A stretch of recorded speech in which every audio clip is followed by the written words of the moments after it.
Good morning students. आज हम study करने जा रहे हैं नेक्स्ट टॉपिक, और टॉपिक का नाम है charged particle in a uniform magnetic field. Students, जो लास्ट टॉपिक था आपने वो स्टडी किया था कि charged particle in a uniform electric field. अगर किसी चार्ज पार्टिकल को आप मूव करवाते हो इन the presence of electric field, तो उसका जो मोशन था वो कैसा था? पैराबोलिक मोशन आपने स्टडी किया था। और वहाँ पर जो वैल्यू आपने निकाली थी, एक आपने हॉरिजेंटल मोशन के लिए निकाली थी वैल्यू, और एक आपने vertical motion y is equal to k x square, एक पैराबोलिक इक्वेशन आई थी। और पैराबोलिक इक्वेशन आपने लिखी थी वहाँ पर, एक हॉरिजेंटल मोशन के लिए वैल्यू निकाली थी और एक वर्टिकल मोशन के लिए, कि जब भी कोई चार्ज्ड पार्टिकल किसी यूनिफॉर्म इलेक्ट्रिक फील्ड में मूव करता है तो वो कैसा पाथ फॉलो करता है? एक पैराबोलिक पाथ वो फॉलो करता है। अगर आपने वो वीडियो नहीं देखा है तो आप पहले उसको स्टडी कर लें, फिर उसके बाद आप इस टॉपिक को स्टडी करें, charged particle in a uniform electric field.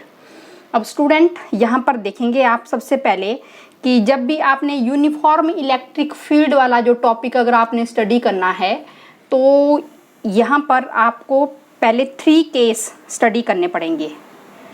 First case में आप स्टडी करोगे, फर्स्ट केस में आपने स्टडी करना है कि अगर कोई चार्ज्ड पार्टिकल, अगर उसका मोशन पैरेलल हो या एंटी पैरेलल हो मैग्नेटिक फील्ड के, तो कितनी फोर्स लगेगी चार्ज पार्टिकल के ऊपर। वैसे ही सेकंड केस होगा। सेकंड केस में आपने स्टडी करना है कि जब कोई charged particle at right angle move करे मैग्नेटिक फील्ड के, तो कितना टाइम पीरियड आपने निकालना है, वहाँ पर कितनी फ्रीक्वेंसी पार्टिकल की होगी, तो ये एक्सप्रेशन होगा। और एक थर्ड केस और है कि when charge particle move at angle, किसी एंगल पर मूव कर रहा है टू द मैग्नेटिक फील्ड। तो देखो स्टूडेंट्स, पेपर में क्वेश्चन कैसे भी पूछ सकते हैं। ये जो केस है ना आपके, जैसे फर्स्ट केस में मैंने बता दिया कि when A charge particle move parallel, ये देखो, ये मान लो, ये हमारे पास मान लो यहाँ पर ये डायरेक्शन है मैग्नेटिक फील्ड की डायरेक्शन, ऐसे मैं बता रही हूँ, ये मैग्नेटिक फील्ड की डायरेक्शन है। और इसी के ही पैरेलल में कोई चार्ज पार्टिकल है प्लस क्यू चार्ज पार्टिकल है, वो विद वेलोसिटी मूव कर रहा है, मैग्नेटिक फील्ड के पैरेलल में मूव कर रहा है। और एक केस में ऐसे भी बता सकती हूँ कि ये डायरेक्शन क्या है, ये आपके पास एक डायग्राम रहेगा, और सेकंड डायग्राम में आपने क्या करना है, कोई चार्ज पार्टिकल है, ये मैग्नेटिक फील्ड की डायरेक्शन है, और इसके अपोजिट डायरेक्शन में कोई चार्ज पार्टिकल क्या कर रहा है, मूव कर रहा है विद वेलोसिटी v। तो यहाँ पर देखेंगे क्वेश्चन ऐसे भी पूछ सकते हैं 1 मार्क्स में कि जब कोई चार्ज पार्टिकल पैरेलल और एंटी पैरेलल मूव करे मैग्नेटिक फील्ड के, तो कितनी वैल्यू आएगी फोर्स की। तो यहाँ पर देखेंगे आप फर्स्ट केस में आप देख रहे हो, जब भी जैसे कोई पार्टिकल है पैरेलल डायरेक्शन में अगर मूव करे मैग्नेटिक फील्ड के, ठीक है, तो यहाँ पर दोनों की डायरेक्शन क्या है, सेम है। जब दोनों की डायरेक्शन सेम है तो आपको पता है थीटा कितना आएगा, 0 डिग्री। जब डायरेक्शन क्या होती है, सेम होती है। जब दो चीज़ें अगर पैरेलल में हो तो उस केस में जो थीटा होगा वो कितना होगा, 0 डिग्री। वैसे ही सेकंड केस में देखो, यहाँ पर ये डायरेक्शन मैग्नेटिक फील्ड की है और इसके अपोजिट डायरेक्शन में वेलोसिटी है। जैसे ये वाली डायरेक्शन, ये आपके पास मैग्नेटिक फील्ड, और इसके अपोजिट में डायरेक्शन ये वेलोसिटी की है। तो थीटा कितना आ रहा है यहाँ पर, 180 डिग्री का आ रहा है। तो इस केस में थीटा क्या होगा, 180 डिग्री। तो यहाँ पर जो मोशन है ये पैरेलल है, ये पैरेलल मोशन है, और ये एंटी पैरेलल। तो ये आपको पता लग रहा है। तो यहाँ पर अब आपने लॉरेंज फोर्स आपने स्टडी किया हुआ है, तो लॉरेंज फोर्स की जो वैल्यू आएगी यहाँ पर कितनी आएगी स्टूडेंट्स। तो जो फोर्स की जो वैल्यू होती है, force Q cross magnetic field B ले लेते थे आप, और जैसे ही आप क्रॉस प्रोडक्ट को हटाते हो तो साइन ऑफ थीटा। तो जब भी अगर मोशन है पार्टिकल का मैग्नेटिक फील्ड के पैरेलल में तो थीटा 0 होगा, तो यहाँ पर मैं फोर्स साइन जीरो की वैल्यू कितनी होती है 0। तो यहाँ पर जब आप 0 से मल्टीप्लाई करोगे तो फोर्स की वैल्यू क्या आएगी 0। ये आपका फर्स्ट केस में। वैसे ही आपने सेकंड केस में करना है। यहाँ पर देखेंगे कि ये जो मैग्नेटिक फील्ड है और वेलोसिटी है दोनों एंटी पैरेलल में है। अगर ये डायरेक्शन मैग्नेटिक फील्ड की है तो इसके अपोजिट डायरेक्शन में पार्टिकल मूव कर रहा है, तो थीटा आपके पास 180 डिग्री आ जाएगा। तो फोर्स की जो वैल्यू आएगी यहाँ पर Q sine of 180 is also 0। तो फोर्स की वैल्यू कितनी आ जाएगी 0। तो यहाँ से ये आपके पास जो फर्स्ट केस है यूनिफॉर्म मैग्नेटिक फील्ड का, कि एक जो मूविंग जो चार्ज्ड पार्टिकल होता है वो उसके ऊपर कोई फोर्स नहीं लगती है जब इसका मोशन पैरेलल और एंटी पैरेलल हो, किसके मैग्नेटिक फील्ड के। तो ये आपका फर्स्ट केस यहाँ से बिल्कुल क्लियर हो गया। तो बिल्कुल सिंपल है, बिल्कुल इजी है। आपने देखना है कि अगर चार्ज पार्टिकल मैग्नेटिक फील्ड के पैरेलल में है तो कोई फोर्स उसके ऊपर एक्ट नहीं करेगा, वो बिल्कुल एक कांस्टेंट वेलोसिटी के साथ मूव करेगा। जैसे ही अगर एंटी पैरेलल में भी वही केस होगा, क्योंकि आपको पता है साइन 180 डिग्री की वैल्यू कितनी आती है 0 आती है। तो यहाँ पर भी जो मैग्नेटिक जो भी फोर्स होगी वो उसकी वैल्यू क्या आएगी 0 इन the presence of magnetic field. तो यहाँ से फर्स्ट केस हमारा क्लियर हो गया कि ये moving charged particle does not experience any force if its motion is parallel और anti parallel to the magnetic field. तो ये आपको यहाँ से क्लियर हो गया होगा। अब जो सेकंड केस है, सेकंड केस में क्या हो रहा है कि when charged particle move at right angle to the magnetic field. देखो क्या है, ऐसे भी क्वेश्चन पूछ सकते हैं एग्जामिनर कि explain when charged particle moves at right angle to the magnetic field what is the value of magnetic field. तो अगर कोई चार्ज पार्टिकल राइट एंगल पे मूव कर रहा है मैग्नेटिक फील्ड के, तो कैसा उसका मोशन होगा, क्या वैल्यू होगी फोर्स की, तो वो चीज़ आपने निकालनी है। तो देखो क्वेश्चन यहाँ से ऐसे भी पूछ सकते हैं कि जब चार्ज पार्टिकल कैसे मूव कर रहा है, moves at right angle to the magnetic field. जो वेलोसिटी है चार्ज पार्टिकल की, फॉर एग्जांपल के लिए ये आपके पास मैग्नेटिक फील्ड है और जो वेलोसिटी है चार्ज पार्टिकल की वो क्या है 90 डिग्री का एंगल बना रही है। तो उस केस में निकालो, उसके लिए डेरिवेशंस निकालो। तो यहाँ से आपको क्वेश्चन पहले क्लियर होना चाहिए कि कौन सा केस पूछा गया है। तो when charge particle move at right angle to the magnetic field. तो अब आपने क्या करना है, एक यूनिफॉर्म मैग्नेटिक फील्ड लेंगे which is acting perpendicular to the plane of paper and directed into the paper। Actually में मैग्नेटिक फील्ड, जो मैग्नेटिक फील्ड की जो डायरेक्शन होगी यहाँ पर वो इनवर्ड होगी। अब इनवर्ड के लिए आपको पता है क्या लगाते हो आप क्रॉस। अगर मैग्नेटिक फील्ड अंदर की तरफ है तो आप क्या लगाते हो क्रॉस में।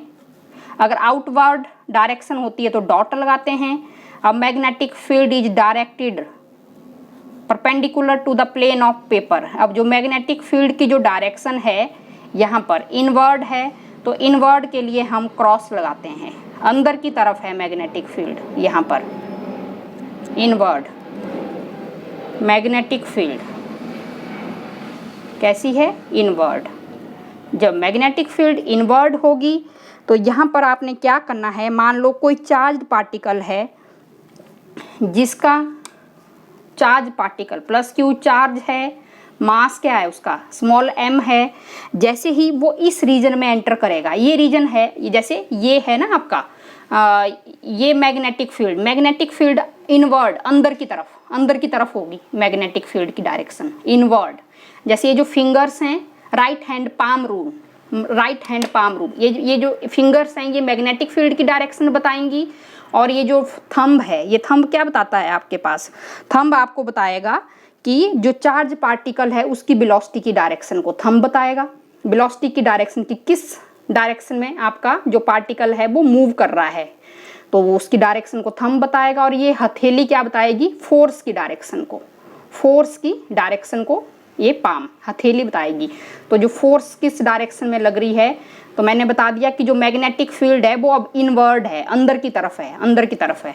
तो इनवर्ड डायरेक्शन में अब मैं क्या करूँगी, यहाँ पर आपने क्या करना है कि एक कोई चार्ज पार्टिकल है प्लस क्यू चार्ज, वो इस रीजन में एंटर करेगा। मैग्नेटिक फील्ड जहाँ पर जो मैग्नेटिक फील्ड अंदर की तरफ है, इनवर्ड डायरेक्शन में है, वहाँ पर एंटर करेगा with velocity v, with velocity v perpendicular to the direction of magnetic field. जो वेलोसिटी होगी उसकी डायरेक्शन कैसी होगी, परपेंडिकुलर होगी, perpendicular with the direction to the magnetic field.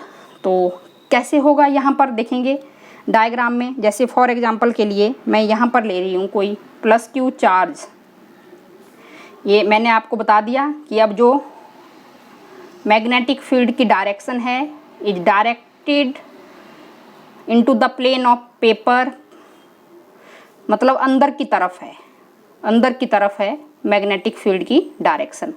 तो यहाँ पर मान लो कोई चार्ज है, इस रीजन में एंटर कर रहा है, मैग्नेटिक फील्ड के रीजन में एंटर कर रहा है प्लस क्यू चार्ज, और उसकी वेलोसिटी क्या है v। जैसे ही वो मूव करना लगेगा ना, जैसे ये इस डायरेक्शन में मूव कर रहा है विद वेलोसिटी v, मैंने बताया ये चार्ज पार्टिकल है, थंब की डायरेक्शन में वेलोसिटी आएगी और मैग्नेटिक फील्ड आपको पता है अंदर की तरफ आएगी इनवर्ड डायरेक्शन में।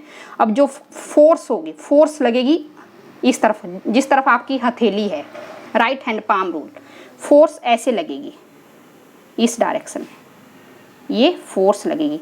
अब पार्टिकल जैसे ही ऐसे मूव करेगा तो जो मैग्नेटिक फील्ड होगी वो पार्टिकल को कैसे करेगी, वो पार्टिकल को सर्कुलर मोशन ऐसे ना सर्कल में घुमाएगी ऐसे। जैसे यहाँ जैसे पहुँचा पार्टिकल, तो ये प्लस क्यू चार्ज है, plus Q charge, plus Q charge, और इसकी जो वेलोसिटी आएगी इस डायरेक्शन में आएगी, और जैसे ये वेलोसिटी की डायरेक्शन आएगी, और जो फोर्स लगेगी वो आपके मैंने बता दिया अंदर की तरफ, जैसे जो हथेली है आपकी इस डायरेक्शन में अंदर की तरफ उसको मूव करेगी।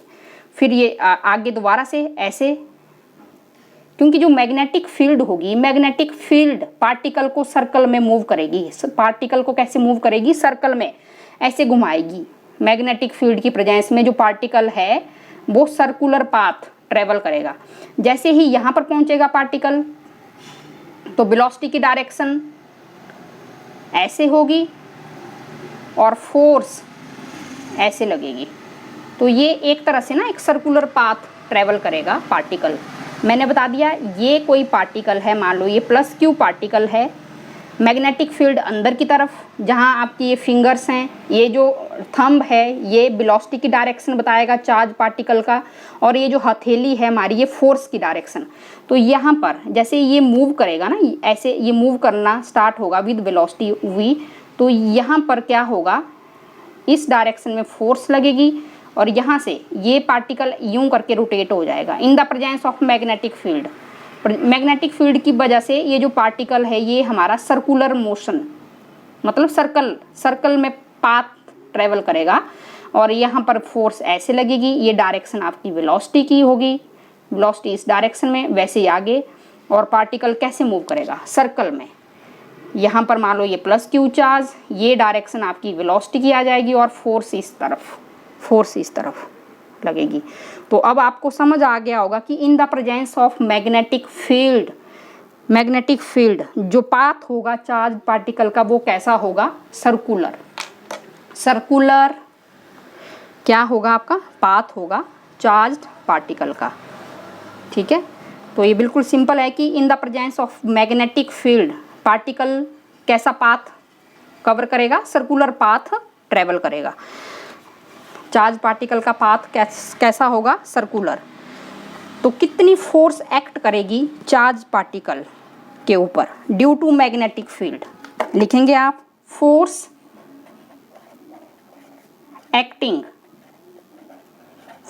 Acting on the charge plus Q due to magnetic field.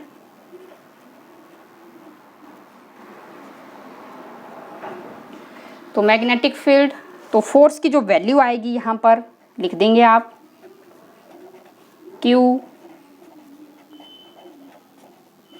Cross V, और यहाँ से आपको पता है क्रॉस प्रोडक्ट जब आप हटाएंगे तो sine of theta, theta here is 90 degree,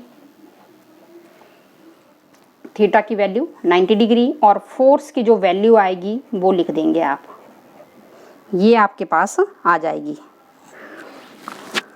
ठीक है, force is always perpendicular to the direction of motion as well as the magnetic field. अब जो पाथ होगा, the path of charge particle is circular, the path of charge particle is circular. तो मैंने आपको बता दिया कि if m is mass of the charged particle, if small m is the mass of charged particle,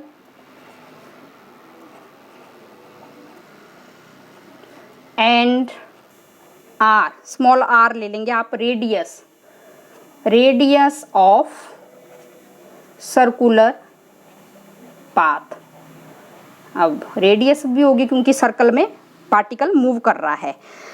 then जो centripetal force यहाँ पर चाहिए पार्टिकल को मूव करने के लिए सर्कल में, क्योंकि अब पार्टिकल हमारा कैसे मूव कर रहा है, सर्कल में। ठीक है, necessary centripetal force is required to move the particle in circular path. तो जो फोर्स की वैल्यू होगी, अब सर्कुलर पाथ, क्योंकि सेंट्रीपिटल फोर्स वहाँ पर चाहिए अगर पार्टिकल कैसे मूव कर रहा है, सर्कुलर में मूव कर रहा है। अब ये जो सेंट्रीपिटल की जो फोर्स की जो वैल्यू यहाँ पर आई है, इसकी जो वैल्यू होगी वो लॉरेंज फोर्स के बराबर होगी। मैग्नेटिक लॉरेंज फोर्स कितनी है देखेंगे, दोनों की लेफ्ट साइड, जैसे इसको मैं 1 दे रही हूँ, इसको मैं 2 नंबर दे रही हूँ, दोनों की लेफ्ट साइड बराबर हैं तो राइट साइड भी आपस में क्या होंगी, बराबर। तो mv² upon r is equal to QV। तो उसके बाद आपने क्या करना है, फिर आपने रेडियस निकालना है, रेडियस ऑफ सर्कुलर पाथ। तो यहाँ से जो वैल्यू आएगी, यहाँ से r की वैल्यू कितनी आ जाएगी, mv अपॉन QV, ये आ जाएगी रेडियस ऑफ सर्कुलर पाथ। तो देखो यहाँ से पता हमें लगा कि जो रेडियस है सर्कुलर पाथ, उसकी वैल्यू है directly proportional to speed of particle v and mass of the particle m। ठीक है, यहाँ से पता लग रहा है कि जो स्लो चार्ज्ड पार्टिकल होगा वो स्मॉल सर्कल में मूव करेगा, जैसे जो स्लो चार्ज्ड जो पार्टिकल होगा जिसकी स्पीड बिल्कुल कम होगी वो स्मॉल सर्कल में क्या करेगा, मूव करेगा, और जो फास्ट चार्ज पार्टिकल होगा वो एक लार्ज सर्कल में मूव करेगा। तो यहाँ से आप क्या निकालोगे, टाइम पीरियड भी आप निकाल सकते हो, time period, time period of the charged particle.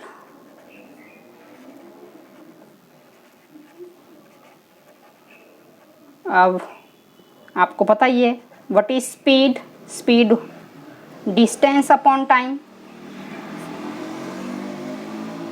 तो टाइम निकालना है आपने, टाइम की वैल्यू कितनी आ जाएगी, डिस्टेंस अपॉन स्पीड। अब डिस्टेंस किस में आप ले रहे हो, जो चार्ज्ड पार्टिकल है वो कैसा पाथ ट्रेवल कर रहा है, सर्कुलर पाथ।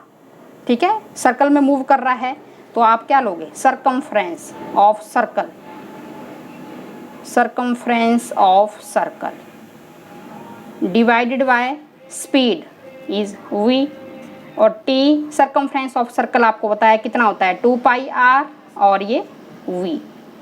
यहाँ पर आपके पास 2 पाई अपॉन v आ जाएगा, और रेडियस की जगह आपने लिख देना है mv अपॉन qv, क्योंकि अब ये आपने ऊपर रेडियस की वैल्यू आपने फाइंड आउट की है। फिर यहाँ पर वेलोसिटी से वेलोसिटी की वैल्यू आपने कैंसिल कर देनी है, तो ये आ जाएगी आपके पास 2 पाई m अपॉन QV। तो ये आपके पास टाइम पीरियड की वैल्यू आ जाएगी यहाँ से। Time period. तो देखो टाइम पीरियड की जो वैल्यू आपके पास आई वो 2 पाई m अपॉन क्यू वी। तो यहाँ से ये तो क्लियर हो गया कि जो चार्ज पार्टिकल है, ठीक है, उसकी वैल्यू इंडिपेंडेंट है speed of particle and radius. ना तो स्पीड के ऊपर डिपेंड कर रही है और ना ही रेडियस के ऊपर। ये किसके ऊपर डिपेंड कर रही है इसकी वैल्यू? मैग्नेटिक फील्ड V के ऊपर, magnetic field and nature of the particle. और यहाँ से स्पेसिफिक चार्ज जो रेशो होती है Q अपॉन M, ठीक है। ये जो फैक्ट है ये आपने अभी आगे साइक्लोट्रॉन में भी स्टडी करना है कि यही आप क्या करते हो किसी चार्ज पार्टिकल को एक्सेलरेट करने के लिए। हमारे पास जब आप साइक्लोट्रॉन आप स्टडी करोगे तो वहाँ पर आपको ये समझ आ जाएगा। वहाँ पर ये टाइम पीरियड की वैल्यू आपने निकालनी है। जब कोई पार्टिकल किस में मूव कर रहा है? सर्कल में मूव करने के लिए कितना टाइम लग रहा है उसको। और देखो किसके ऊपर वैल्यू डिपेंड कर रही है? मैग्नेटिक फील्ड के ऊपर। यहाँ से फ्रीक्वेंसी की वैल्यू भी आप निकाल सकते हो। What is the value of frequency? Frequency is your reciprocal of time period, ठीक है। और QV अपॉन 2 पाई m। तो ये आपके पास आ गई वैल्यू। अगर आपने एंगुलर फ्रीक्वेंसी निकालना है तो एंगुलर फ्रीक्वेंसी की भी वैल्यू आप निकाल सकते हो। Omega is equal to 2 pi nu, 2 pi into nu की जगह आपने वैल्यू पुट कर देनी है QV अपॉन 2 पाई m। तो ये आपके पास वैल्यू आ जाएगी। तो एंगुलर फ्रीक्वेंसी ओमेगा देखो QV अपॉन m, ये आपके पास किसकी वैल्यू आ गई? एंगुलर फ्रीक्वेंसी की भी आपने वैल्यू यहाँ पर निकाल दी। तो ये था आपके पास कौन सा केस? जब चार्ज पार्टिकल मूव कर रहा है at right angle to the magnetic field. तो मैंने आपको बता दिया चार्ज पार्टिकल, ये जो डायरेक्शन होगी, ये जो थंब है right hand palm rule, magnetic field अब इनवर्ड अंदर की तरफ लग रही है, इनवर्ड अंदर की तरफ लगेगी। ये जो फिंगर्स हैं ये मैग्नेटिक फील्ड की डायरेक्शन बताएंगी और ये जो थंब है, थंब किसकी डायरेक्शन को बताएंगे? ये थंब बताएगा हमें जो वेलोसिटी होगी चार्ज पार्टिकल की, और ये जो पाम होगी ये फोर्स की डायरेक्शन को बताएगा। तो मैग्नेटिक फील्ड चार्ज पार्टिकल को कैसे मूव करेगी? वो एक सर्कुलर, ठीक है, सर्कल में मूव करेगी इन the presence of magnetic field. Particle कैसा मूव करेगा? सर्कुलर पाथ होगा पार्टिकल का। तो आपने रेडियस भी निकाली, यहाँ से आपने टाइम पीरियड भी निकाला और आपने साथ में आप एंगुलर फ्रीक्वेंसी भी आप निकाल सकते हो, ठीक है। अगर हमारे पास charge per unit mass ratio अगर सेम है, स्पेसिफिक जो चार्ज होता है अगर उसकी वैल्यू अगर सेम है पार्टिकल्स की, तो जितने भी चार्ज्ड पार्टिकल्स हैं वो सेम ही टाइम लगाएंगे। स्मॉल सर्कल को मूव करने के लिए भी उतना ही टाइम लगेगा पार्टिकल को, और लार्ज सर्कल को कंप्लीट करने में भी उतना ही टाइम लगेगा। लेकिन जो specific charge Q upon M क्या होना चाहिए? सेम होना चाहिए आपके पास। तो ये आपको यहाँ से क्लियर हो गया होगा एंगुलर फ्रीक्वेंसी।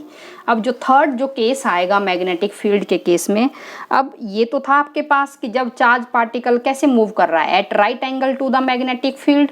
अब आपके पास केस आएगा when charge particle move at angle, किसी एंगल पर मूव कर रहा है। When charge particle move at angle to the magnetic field.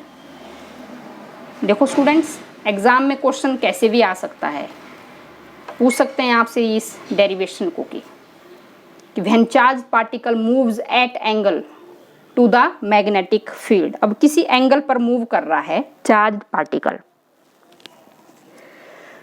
तो फिर निकालेंगे आप वैल्यू। अब जो चार्ज पार्टिकल है अगेन वैसे ही लेना है। मान लो मास क्या है? m है, और वेलोसिटी क्या है? v है। Is moving with angle theta in the direction of magnetic field. तो यहाँ पर मैं डायग्राम बना रही हूँ। जैसे ये आपके पास ये एक तरह से मैं ऐसे बना रही हूँ, ये अलोंग एक्स एक्सिस,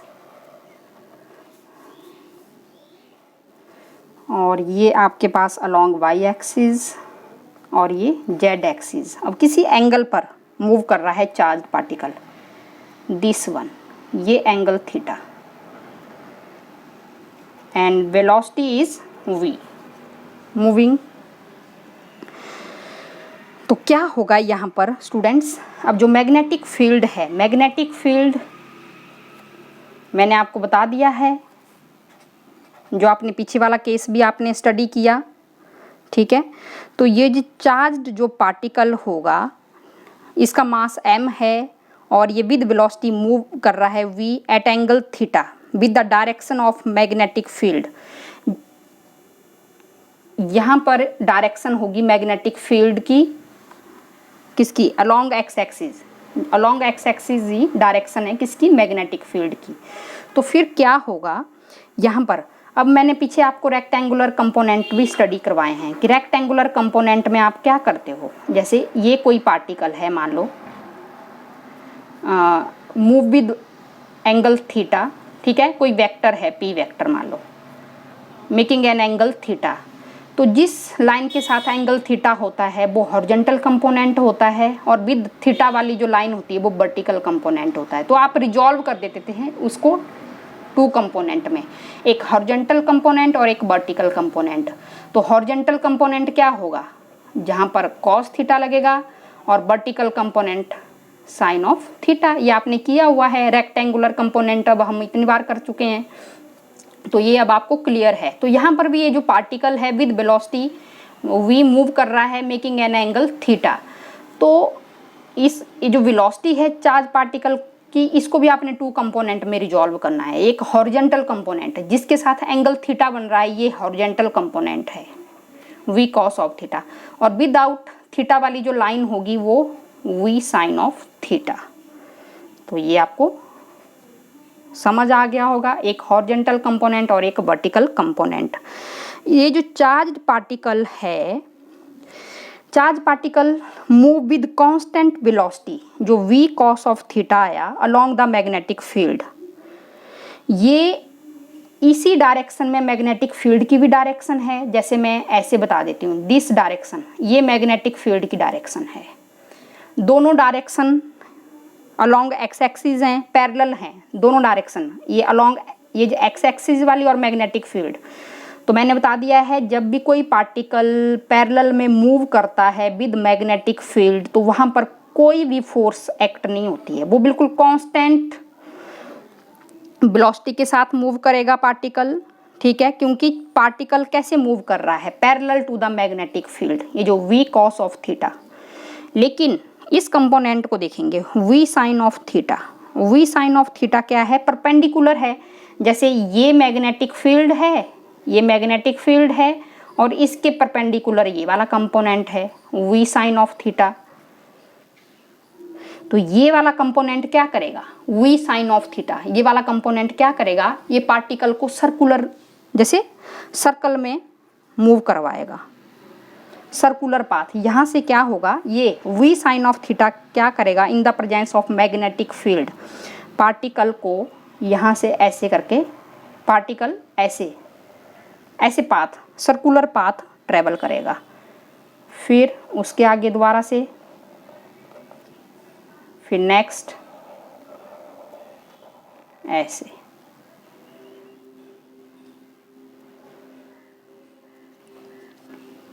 ये जो सर्कुलर पाथ क्यों बन रहा है, ये बन रहा है मैग्नेटिक फील्ड की वजह से, और किस कंपोनेंट की वजह से, v साइन ऑफ थीटा की वजह से, जो परपेंडिकुलर लाई कर रहा है मैग्नेटिक फील्ड के ऊपर।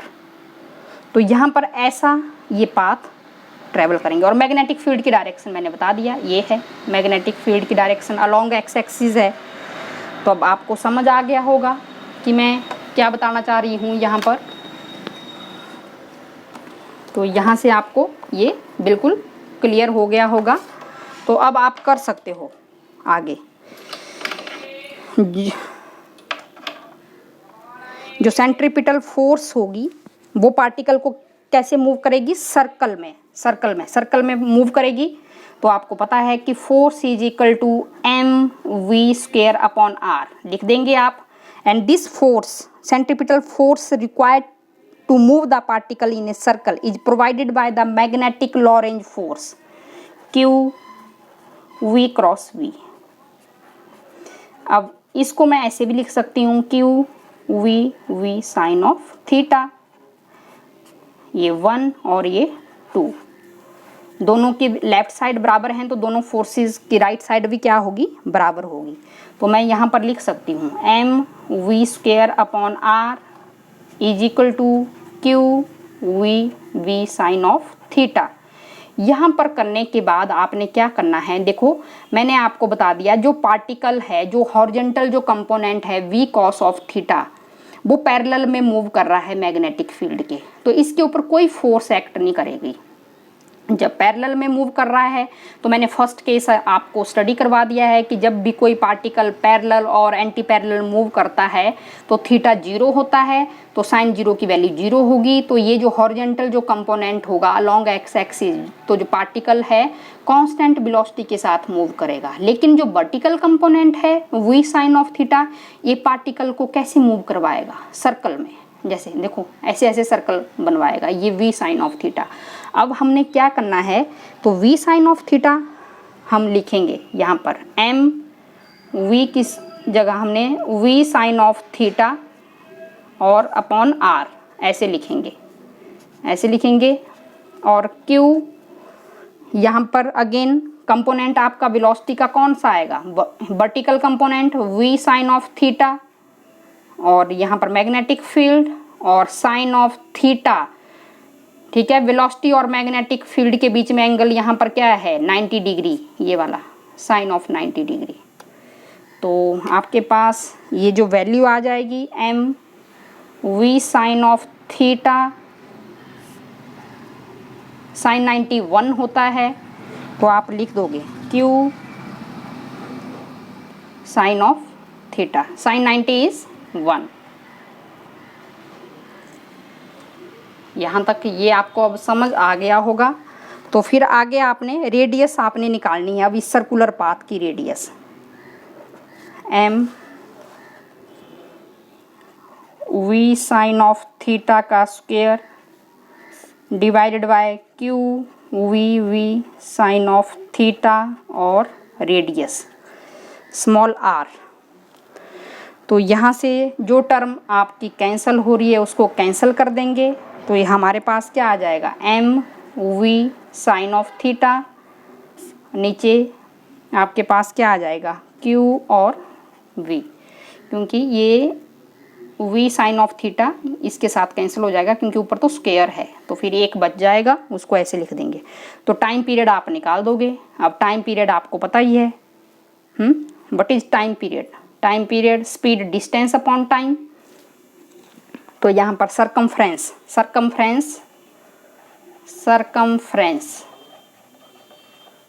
Upon speed, circumference of circle, और टाइम की वैल्यू सरकमफ्रेंस ऑफ सर्कल कितना होता है 2 पाई आर अपॉन वी। लेकिन ये जो कंपोनेंट है अब वर्टिकल कंपोनेंट आएगा वी साइन ऑफ थीटा।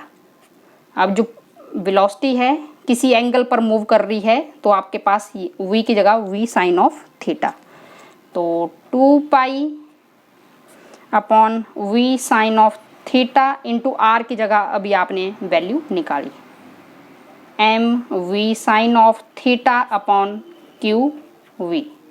तो टाइम पीरियड की वैल्यू आपने निकाल देनी है यहाँ से, तो वी साइन थीटा आपके पास कैंसिल हो गया, तो 2 पाई एम अपॉन क्यू वी। तो देखो ये वही टाइम पीरियड निकाला आपने जो आपने सेकंड केस में आपने स्टडी किया था। टाइम पीरियड आपके पास वही है।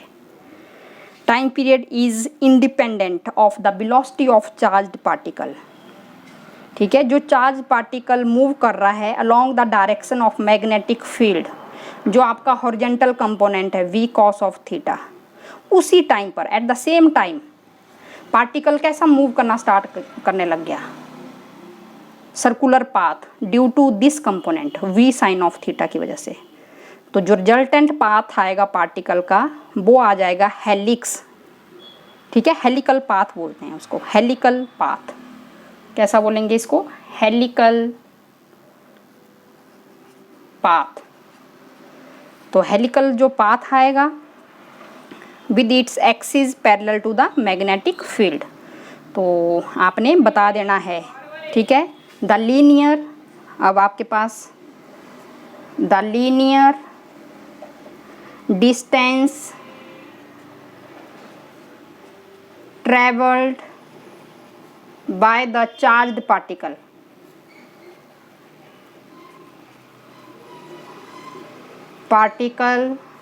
in one rotation is called pitch of the helix। देखो वन रोटेशन, ये यहाँ से लेकर यहाँ तक की एक रोटेशन, फिर यहाँ से लेकर यहाँ तक सेकंड रोटेशन, फिर यहाँ से लेकर यहाँ तक थर्ड रोटेशन, इसको बोलते हैं पिच ऑफ द हेलिक्स।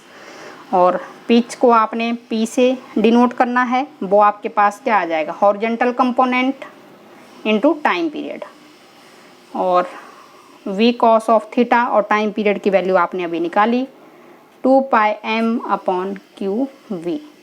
तो यहाँ से जो पिच की वैल्यू आएगी 2πmV cos ऑफ θ/QV,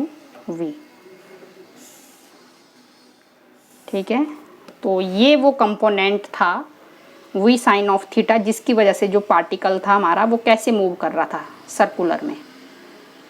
एक सर्कल को, एक रोटेशन को कंप्लीट करने में जितना टाइम लगेगा उसको ही आप linear distance travelled by the particle in one rotation, उसी को आप क्या बोलोगे, पिच बोलोगे। और पिच की वैल्यू आएगी आपके पास horizontal component into time period.